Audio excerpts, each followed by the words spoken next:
My in-laws humiliated me at a luxury resort, forcing me to dine alone like an outcast. She's not worthy of our company, my Mills sneered viciously. Learn to accept your fate, my husband betrayed me completely. That night, I made one calculated move. By morning, their faces froze in shock, gasping in horror, when they discovered who really owned the entire resort chain. She's just an architect, but she tries to understand our world. Elizabeth Hamilton's voice dripped with condescension as she introduced me to the board members at what was supposed to be her triumphant succession announcement dinner.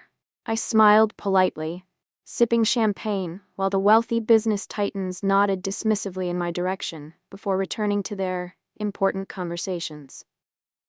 Little did they know, I was about to change everything. I caught my husband James's apologetic glance from across the room. He loved me, but he'd never truly stood up to his mother. Tonight, he expected to watch his sister take over the family empire, while I sat quietly in the background, where the Hamiltons had always preferred to keep me. I smoothed my designer dress, the one Elizabeth had once commented was brave for someone with your figure, and felt the USB drive in my clutch containing the presentation that would silence them all. Not with accusations or drama, but with undeniable competence. As Elizabeth clinked her glass to begin the announcements, I allowed myself a small, private smile. I hadn't always been this calculating. When I met James 7 years ago, I was already an award-winning architect with my own successful firm specializing in sustainable urban development. My designs had been featured in architectural journals, and I'd built a reputation for innovative solutions that balanced aesthetics with functionality. I came from a middle-class family of educators who valued intelligence and hard work above all else. James was different from the entitled rich men I'd encountered before. Despite his family's wealth, he was humble, kind, and genuinely interested in my work. When he proposed after a year of dating, I said yes because I loved him, not his family name or fortune. The Hamiltons made their feelings clear from the beginning. At our engagement dinner, Elizabeth examined my ring and murmured, "James always had a charitable heart." His father asked pointed questions about my family's connections, while his sister Charlotte wondered aloud if I'd continue working now that you don't need to. James would squeeze my hand under the table during these moments, but rarely contradicted his family directly. "They'll come around," he'd whisper. "They just need time to know you like I do." 3 years into our marriage, they still treated me like an outsider who had somehow tricked their son into marriage. The comments became more subtle but no less cutting. Elizabeth would praise Charlotte's business acumen while asking me if I'd considered interior design instead of architecture, something more suitable for a woman. Family discussions about the Hamilton business empire would stop when I entered the room. James existed in the uncomfortable middle ground, loving me, but unwilling to challenge the family dynamic he'd grown up with. He'd been raised to believe family loyalty was paramount, and confrontation was unseemly. So he'd change the subject, make excuses, or simply pretend not to notice. The annual family gathering at the Hamilton estate last spring was when everything changed. Elizabeth had summoned the entire family for what she called an important announcement. The mansion was filled with flowers and catering staff preparing an elaborate dinner. After 30 years as CEO, Elizabeth announced once everyone was seated in the formal dining room, "I've decided it's time to plan for succession at Hamilton Enterprises." The room buzzed with excitement as she continued. "Over the next 6 months, both James and Charlotte will have the opportunity to demonstrate their vision for the company's future. By Christmas, I'll announce my successor." She looked directly at me when she added, "This is a family matter requiring business expertise. Maya, I know the complexities of our world must seem overwhelming from your perspective, but I trust you'll support James without interfering in things beyond your understanding." James shifted uncomfortably beside me but said nothing. I nodded politely while something hardened inside me. After dinner, while everyone was having drinks in the garden, I slipped into Elizabeth's home office to use the bathroom attached to it. As I was leaving, I noticed financial documents spread across her desk.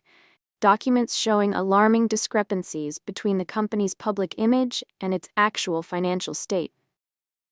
I didn't mean to snoop, but a single glance revealed what Elizabeth had been hiding from everyone. Hamilton Enterprises was in serious trouble. Ever been dismissed by family who should have welcomed you? When Maya discovers her in-laws' business is failing while they mock her career, she doesn't get mad, she gets strategic. Subscribe now to see her brilliant checkmate that no one saw coming. Over the next few weeks, I quietly investigated further. The Hamilton Empire projected wealth and success, but beneath the surface, poor investments and outdated business models had eroded their foundation. Elizabeth had been hiding major losses, taking out loans, and selling assets quietly to maintain appearances. The family continued living lavishly, the vacation homes, the yachts, the private jets, while their actual wealth diminished. James, focused on the succession competition, remained oblivious both to the company's troubles and to his mother's continued dismissal of me. I considered telling him what I'd discovered, but years of experience had taught me he would either not believe me or feel torn between loyalty to his mother and to me. Instead, I decided on a different approach. I would use my professional expertise to create a solution that would benefit everyone, including me. The breaking point came 3 months later at a family dinner. I excused myself to get some air and overheard Elizabeth and Charlotte talking on the terrace. "James is too soft to run the company," Elizabeth said. "He lets Maya distract him from what matters." Charlotte laughed. "She designs buildings while we build empires. What could she possibly contribute to this family besides diluting our bloodline?" I waited for James to defend me, but his response was weak at best. "Maya's actually very successful in her field," he said mildly, before quickly changing the subject to Charlotte's recent project. Something snapped inside me that night. Not in anger, but in clarity. For years, I'd sought their approval, hoping to be accepted into their family.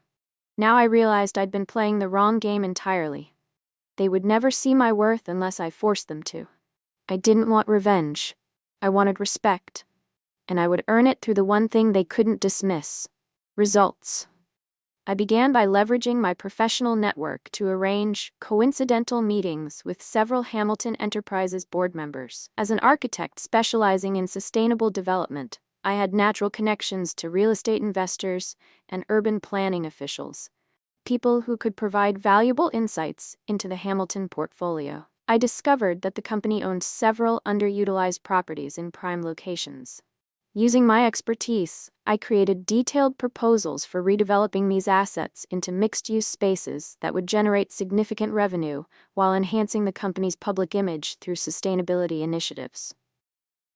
Next, I approached investors I'd worked with on previous projects, people who respected my vision and track record. Without revealing the Hamilton financial troubles, I secured preliminary commitments for backing these development projects. All the while, I maintained perfect discretion. At family gatherings, I remained the polite, quiet daughter-in-law they expected.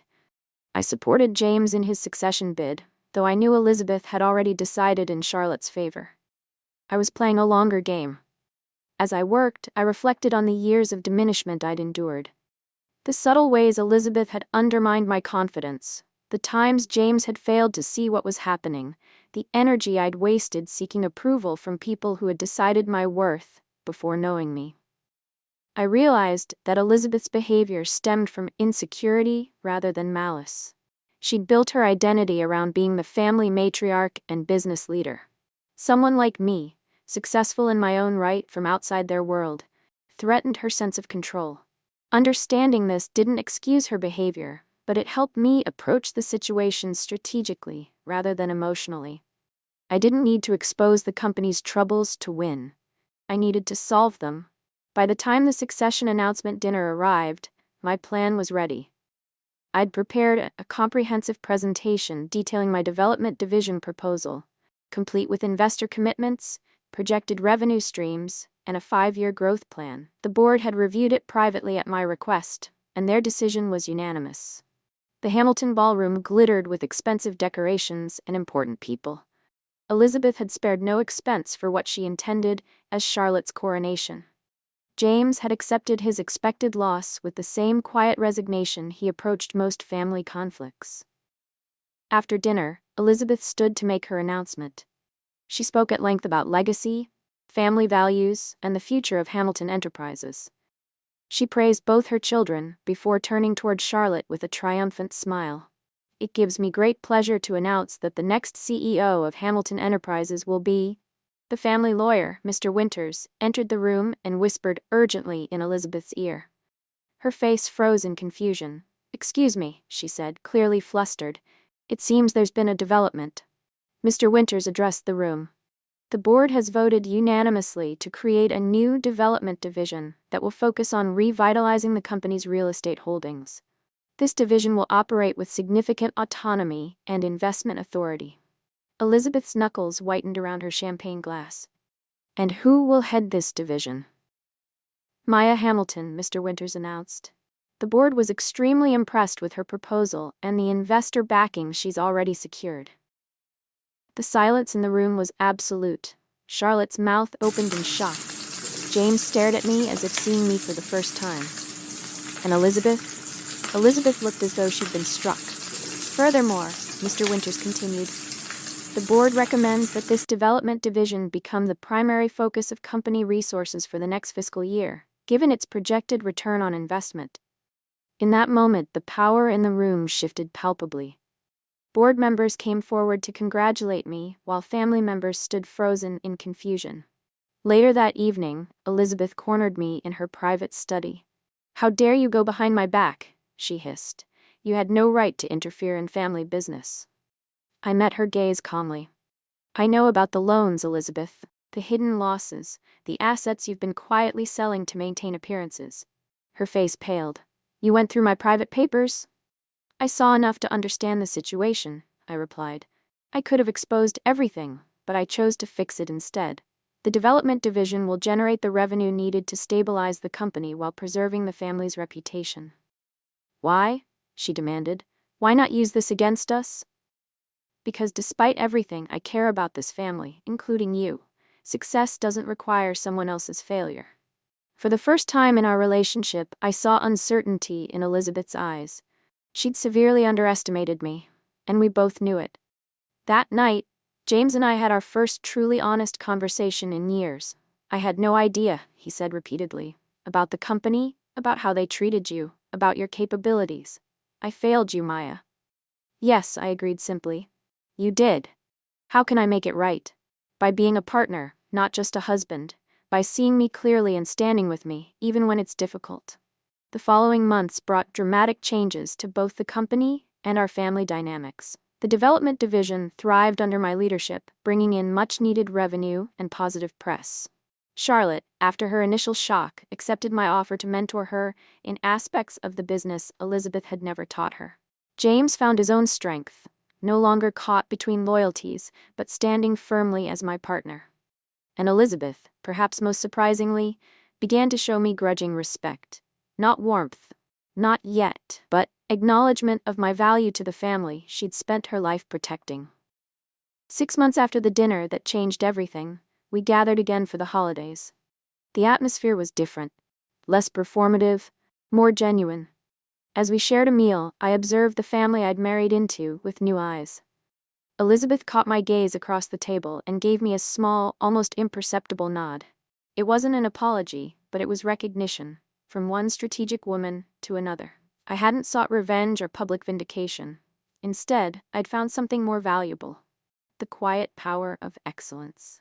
In the end, the most satisfying victory wasn't in humiliating those who had dismissed me, but in creating success that benefited us all. On my own terms. Sometimes the most effective checkmate is the one your opponent never sees coming until it's already done.